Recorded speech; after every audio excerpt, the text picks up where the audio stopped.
Who are you and what does your company do? Ian McNeil, we're into personalized health platform. We're looking to be able to help people with their health concerns. It can be anything from losing weight to I've got problem with diabetes, chronic care, but also Mm, around your family health, like kids. Kids become a big part of what our family health is. Today, people are going through a lot of issue with their kids, as well as with aging parents. Me and my wife both have got aging parents, and that's mm, what kind of took us down into this. And myself, I'm an ex long distance runner, so mm, I've been used to wearing different types of wearables, that type of thing, and then kind mhm. of paired it with glucose and really saw how my training wasn't doing what it should be when I looked at my blood glucose spiking all over the place. Yeah. And then we started working with a another company that goes out to large retailers, and that was really a big Mm, difference for us. They took us into four large chains. There's interest in all four chains. mm, Between them, they've got about 3,400 locations. So we've got some work to being able to get those closed, but they're looking at it for being new revenue sources, as well mm. as being better in touch with their clients. They want to get a better relationship with their clients' health, as well as what SKUs sell with different clients with different health concerns. And if those SKUs actually help to alleviate different health concerns that people have got, but it's all around personalized health. That's great. What are kind of one or two maybe strategic bets that you're kind of placing right now of just where you see healthcare going? How do you see yourself kind of fitting into those types of things? So maybe just one or two sort of bets that you're thinking about right now. Well, I think that people have got to take more of a responsibility themselves. Hmm. The healthcare system is broken. It doesn't Yeah. really matter where you go, and today people are paying higher deductibles. It doesn't matter really when you're going to pay. You're going to pay some out of Hmm. pocket expenses, and quite frankly, it's less expensive to be healthy. Yeah. Right. Yeah. So um, you can decide when you're going to spend. Am I going to pay now or pay a lot more down the road? But then I've also got quality of life. I think those are Sure. issues with people. They want to be healthier in their old age. I will turn 63 in 10 days. So Happy early birthday. Yeah, yes. yeah. That's great. What do you think in the vertical that you're playing in, the space you're going into, what are external threats around it that you think about that would impact the company or impact where you're going as of right now? Like, what do you sort of think about as threats? I think that there's some of the large players that are certainly doing what we're doing. You've got people like Walmart, Mm, Walgreens with mm, more personalized service. I really don't see them as a threat. They're more of an opportunity because they're actually going through and helping educate the market for what we're going sure. through and doing. But it's always going to be others that are going to be entering the marketplace, and really how people start to look at AI itself, Mm, because there's a lot of positive with it, there's a lot of negativity with it, but it's a matter of being able to set up guardrails on it so mm, that people have got confidence at the end of the day of what you're going through and providing to them. sure. What does IP look like for your company? How do you protect what you're going to do and what you are doing? How does that sort of work in your space?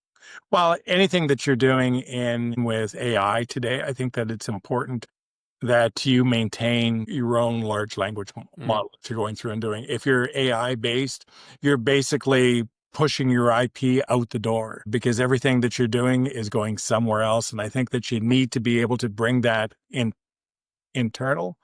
hmm. And that's really what our long term focus is. It is in our own large language Mm, model, and it's ours, that we can actually do a lot more predictive analytics with it, behavior analytics that actually comes into it.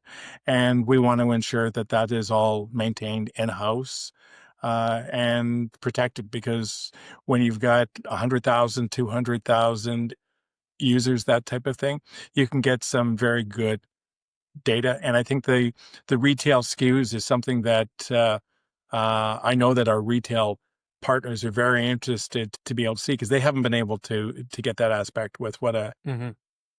persona is to what it relates to their SKUs. Do you will you be playing in sort of HIPAA laws at all? Will you have to worry about that? How will this work? Well, we partner with AWS. We've brought on one of their gold partners to ensure that we're HIPAA compliant, Hmm. manage our service for us, and ensure that it is HIPAA compliant. I come from a background in the payments industry, which you have a higher level with PCI than you do with HIPAA. Uh, Mm. Payments is something that people are always concerned with their credit card being shared, their personal information. Health is another one, but it's not at the level that I had to deal with in the past. So HIPAA for us is extremely important. Gotcha. Yeah. What sort of bottlenecks do you see as you start to scale up, potentially kind of coming down your road, and how are you going to kind of navigate and get around those? Well, a lot of it is with the retail partners being able to scale. Mm. They can instantly throw on thousands, tens of thousands, hundreds of thousands of users Mm. and then being able to quickly scale. We're talking to one retailer in Texas that is a mammoth, and their customer base is very loyal in what they're coming through and doing. And people start to catch on to what you're doing. You got to be able to scale quickly. That's one of the things with retail. It can be hard to get into, and we've got good ins with it, and it helps you grow very quickly, very fast, and that scares. Mm. How do you think about customer segments? What do those look like in your models right now? How do you project what those are going to be? Is it everybody? Is it certain sectors that you think are going to make the most sense for right now? Well, I think that we're looking at a couple of different segments, not just with those that are unhealthy. We've Hmm. got a person that works with a lot of kids in sports. So we're looking at both ends of the spectrum, also with people that are unhealthy and that are very health conscious, and people spend money on their kids in sports. And we want to be able to make sure that we can support that. Right, right, right. So let's move over a little bit to financials right now. So, what are kind of some KPIs that you're envisioning, measuring or making the most difference right now? And how do you sort of think about that as you're starting to raise capital and starting to kind of put the idea out there? How do you sort of think about the KPIs as of right now? Well, really, it's being able to ensure that our costing is aligned when you're going into retail. Hmm. You're dealing with thinner margins, that's for sure. But we've also got the ability to cut costs, especially when we bring in our own AI models and as well Sure. as connect different types of wearables, that type of thing. But Mm, mm. cost is always a big factor.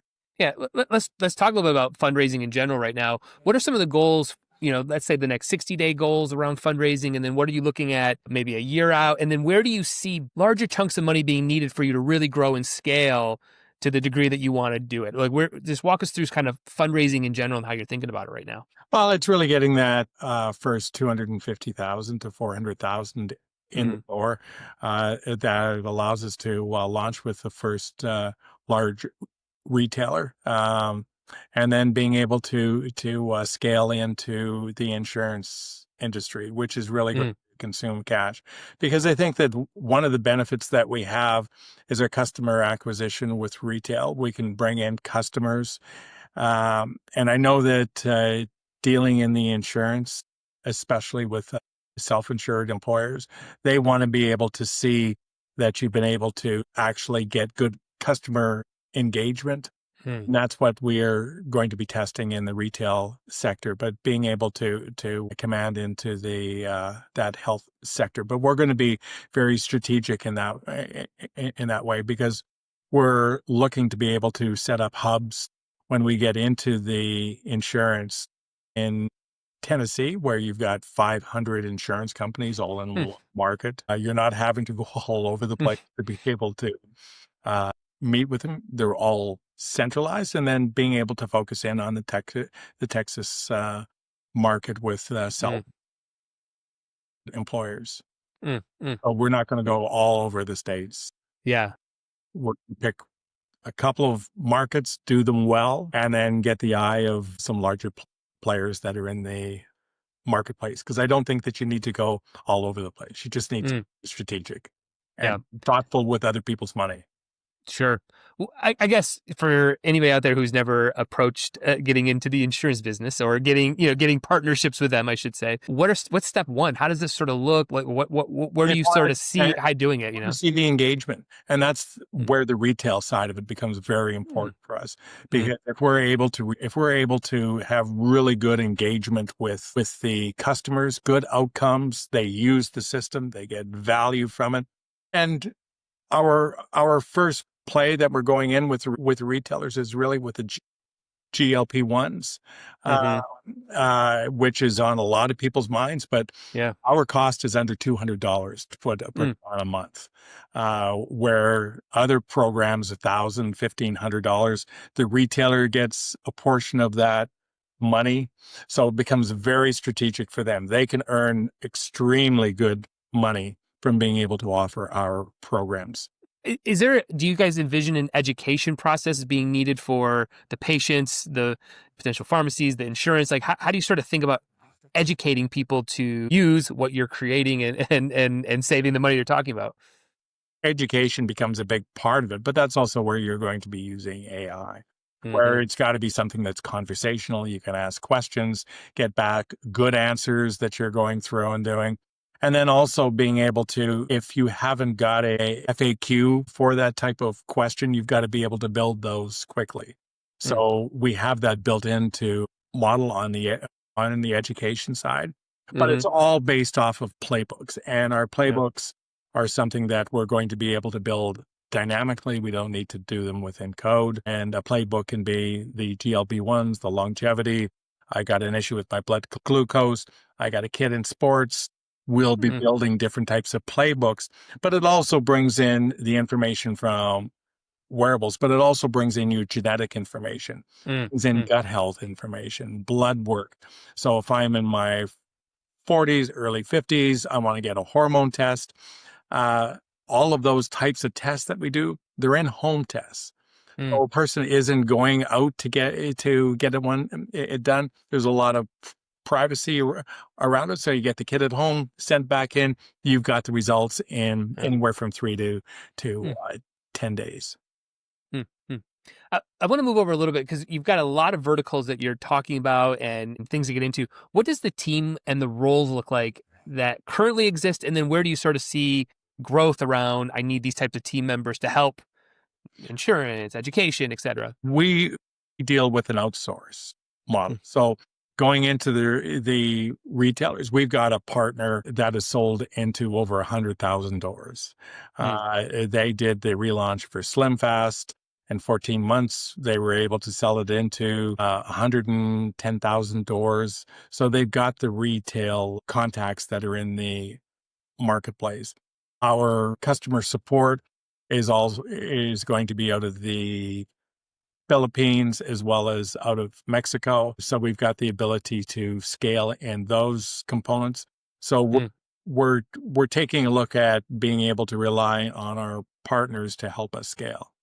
Okay. Okay. Are there And that keeps our costs low. Sure. Yeah.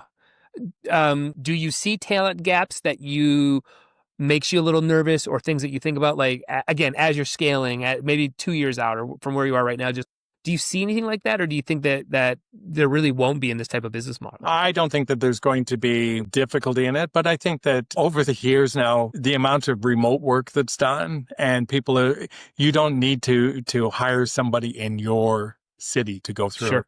because remote is basically what people are used to going through and doing. Hmm. You've got to be able to embrace it. You've got to put the right type of support tools that are around it. So I don't think that it's going to be difficult finding the types of people, but we always look for people that have a eye on health, because Mm. if you're not focused on health, you're not really well suited to our team. Sure. Sure. Yeah. How do you think about maybe new products? Is there product lines in your mindset? Is it more along just more partnerships? Is it what does growth look like, I And guess? partnerships that bring other products to our retailers. One product line that we're looking at is regenerative health. Hmm. which uses stem cell. So Mm, in this case, we could go back through and offer it to a retail client. They don't have to inventory it, mm, right? So mm. Yeah.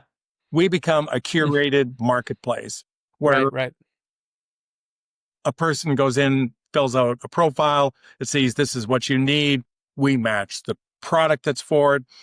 The retailer is going to earn revenue off of it. They don't have to Mm, inventory. mm. They don't want to inventory stuff today, Yeah. right? They don't want to put out that money. So Sure. we take a look at our solution, really working with the different fulfillment partners that we have and a single source. So it's not going to be an open marketplace. It's curated. We bring those Mm, vendors in, and with our retail partners, if it fits within their business model, we can bring that type of partnership in there. mm, I was having a call this afternoon. Part of what we deal with is independent pharmacies. They're always looking for other retail or other revenue sources that are out there, and they want to be able to offer remote patient monitoring. So, in mm, case it's not always a sense uh, of uh, of what you would think with it, but you could go in and do their blood pressure, blood glucose, and all of those products are sold through the store, and mm. they're able to go back through and do the monitoring for those devices because they're the people that are dealing with chronic care. It's not the Yeah. doctor that's dealing with it; it's the Right. pharmacist. Right. Right. I had that discussion, right? Hmm. Yeah. No, I was just thinking about I've got a friend who's got these independent pharmacist, and I would imagine right now, without knowing their business, but when you go in there, it's a candy store, right? Is the other revenue streams. You can buy pop, you can buy candy, you can buy, ankle wraps or some cream or something like that, lotion. But and like I'm sure there's a margin on that. It seems like you're really coming in with a little bit more on brand to actually the pharmacist, right? Like when Well, you're and they giving don't these other make money SKUs. off of GLP-1s, right? Yeah. Right. Right. So we bring a provider that can do direct to consumer. They're Mm, licensed for it. They're FDA approved. So we've got all of that behind us. They're the ones that are doing the customer support for it. mm. And Mr. Retailer, we pay you, Yeah. right? Well, yeah, right. So, I mean, I've probably buried the lead here a little bit on this. How do you make money? So, for our investors listening, like, where do you make money so that if investors are listening, they're going, all right, I can see where the dollars come in. Well, we make money off of a monthly fee that we charge, but in the curated marketplace, we'll make money off of everything that goes through the platform. We make Mm, money off of all of the genetic testing. So all of those other retail products that we bring in, we make money off of every one of those transactions. mm, mm, mm. So, it is really, I guess, is it an online store? I mean, is that a way to think about it? I mean, how do we sort of, yeah. It's a smart online store. I get a Okay. genetics test. Off of that genetics test, it says this is what you need. I'm not having a proper night's sleep, and I can see that from your Apple Watch. We're going to Mm-hmm. recommend this. You've got some spikes in blood glucose. We'll do these type of recommendations. And again, we're selling what the retailer has on their shelf. Right. So if Right. you're getting into a GLP-1, you're going to need protein. You're going to need stuff for your stomach because you've got Queasy's stomach. But there's additional things that you need to do. And even getting into the GLP-1s, we've done being able to take a body fat scale, jump on the body fat scale. It'll take a look at your muscle mass. So that's brought into the system itself. One of the side effects of GLP-1s is loss of muscle mass. Mm, We'll mm. be able to monitor that real time. You need to up your protein. We take a front and side picture, and using AI, we're able to do 28 body measurements. So we Wow. can see where the fat is. We can see where things are going through and happening. But that's also on the sports side. Anybody that's gone to a personal trainer, what has he done? He's measured your biceps, he's measured Mm-hmm. your chest. We can do all of that with front and side pictures. Mm. So there is no tape measure. Do you have to build out integrations with all the wearables? So the No, that's scale, the Apple Watches, how does that work? we've got 100 devices that we support today. Oh, okay. Interesting. So as we're kind of going through this, if somebody said, "What type of company are you? Are you the marketplace? Are you a tech company? Are you We're a yeah, personalized health. We're a personalized health platform, providing solutions for real people that need real results, yeah, and yeah, then being able to partner with our retail partners and helping them sell products that they have on their shelf. right, yeah."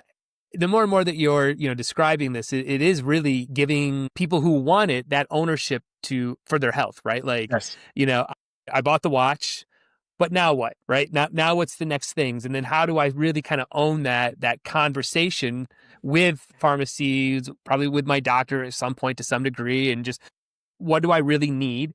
And it seems like that's really like just giving absolute Control, but pipeline and control. Yeah. yeah, but you Yeah. look at it too that 80% of people take supplements. Are you Hmm. taking the right supplement? And that's where a genetics test comes in and looks at your genetics, right? Mm-hmm. Some different blood tests. It's going to basically make the right recommendations and not something that is, I think I need it. This is why Mm-hmm. you need it. This is why it will work. And then we measure those results. We Yeah, measure that's great. Which part of your business is keeping you up at night right now? well, getting this funding done is Yeah. one, but the other one is looking at some of those larger customer opportunities. Yes, they're at the door, but we need to meet those expectations as well. Yeah. What would no's and objections look like right now that you think that you're going to have to kind of get around or work through? What do they kind of look like, you think? Well, the no's have been kind of this integration sounds difficult. No, it's Mm, not because we don't touch a lot of your IT systems. Thank you, Instacart and those type mm, of implementations because we do bring in the retailer's inventory. mm. But all of the other marketplaces that are out there have already taken care of that. Right. So so we're very smart in what we've looked at in the marketplace to be able to do those types of connectors. That's cool. That's cool. It's a really, really great conversation. This is really interesting. So, where should people dive in to learn more? Kind of what you're working on, what's coming next? Where should we send people? IngenieHealth.com. Awesome. Yeah. Well, obviously for our listeners out there, this is probably not your first rodeo if you're still listening. And I always put all the links in the show notes. But this is an interesting conversation. I think what you guys are doing is really intriguing. I'm excited to do a couple more interviews just to kind of keep learning more and more as you guys are going through all of this. And again, for our accredited investors out there, yeah, go to the website, check it out, reach out to Ian. I think you got something really interesting here, and I'm excited to watch it grow from my vantage point. Perfect. Thank you very much. Thanks. Have a good one.